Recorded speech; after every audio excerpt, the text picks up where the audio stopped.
Hi guys, so this week we're talking about unity in our artwork, and unity is essentially just using one or more of the elements of art to connect your art together. So you could use the same types of lines throughout your artwork, you could use the same textures or repeat textures in different areas on your paper, you could use the values. The values in your art are all really dark, and that connects the piece together. You could also use shape, repeating the same types of shapes over and over in your art. Form, the forms could all look similar to one another.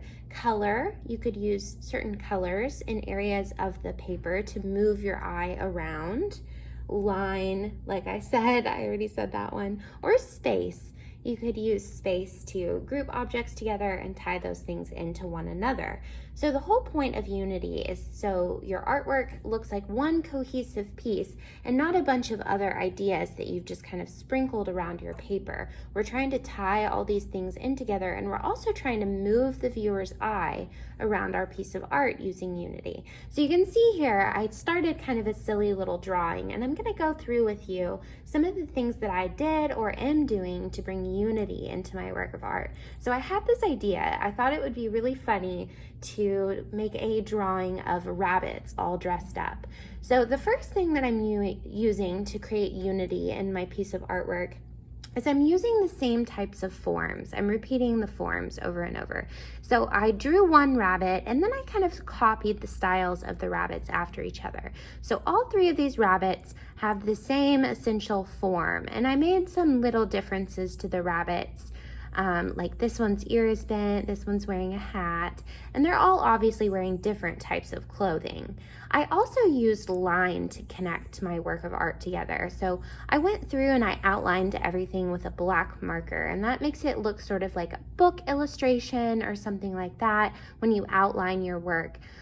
And I used the same type of marker, the same thickness for all my lines throughout my whole work of art.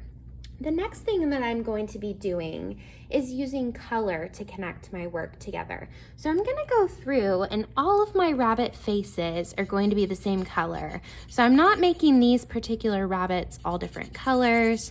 They're all gonna be this kind of brown color.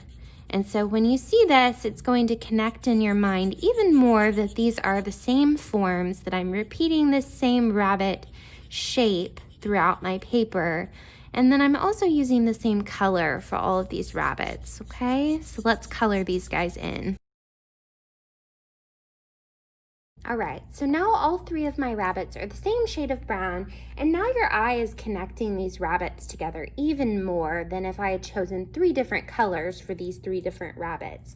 Now their clothing is different, but I do want to carry some of the same colors all the way through my drawing. So I'm going to start with black, and I'm going to make this rabbit's suit jacket black.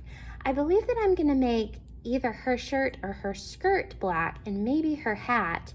And then I may make this rabbit's necklace black. So I'm using one color, and I'm putting a little bit of that color throughout my drawing.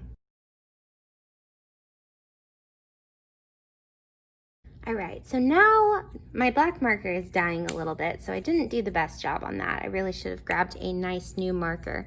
But you can see that I carried that black color through all three of my rabbits just a little bit. So if you were drawing, say, a landscape of an outside scene, you might choose a couple of different colors for yourself and then try to carry them throughout different areas of your drawing or painting. The next one I'm going to use is going to be this turquoise color. And I think I'm going to make his little, this is called a cummerbund. It's like a waistcoat that you wear over a fancy suit.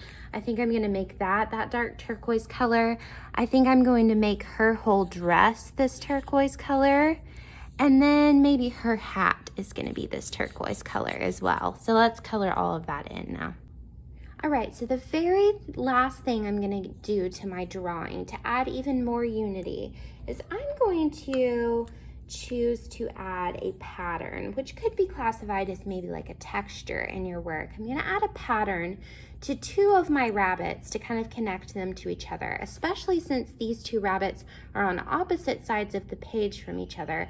I want one more connection that's going to tie these rabbits in together. So I'm going to pick a pattern that I want to do on both rabbits. I'm going to make his shirt striped. And then I'm going to make her shirt striped as well with that same color blue.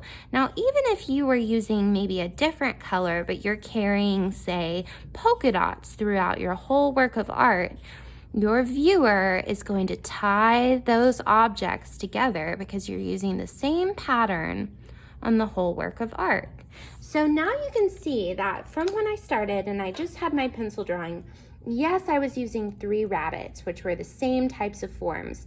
But as I kept going and adding line, adding color, adding pattern or texture, it started tying together more and more. And now you can see that even though these 3 rabbits are very different from each other, they're wearing different clothes, it's all sort of tied together with the choices that I made from my elements of art. So I hope you guys have a lot of fun deciding what you're going to draw this week and how you're going to add unity to your work of art. You could draw anything you want and bring unity in through line, texture, value, shape, form, color, or space in your work.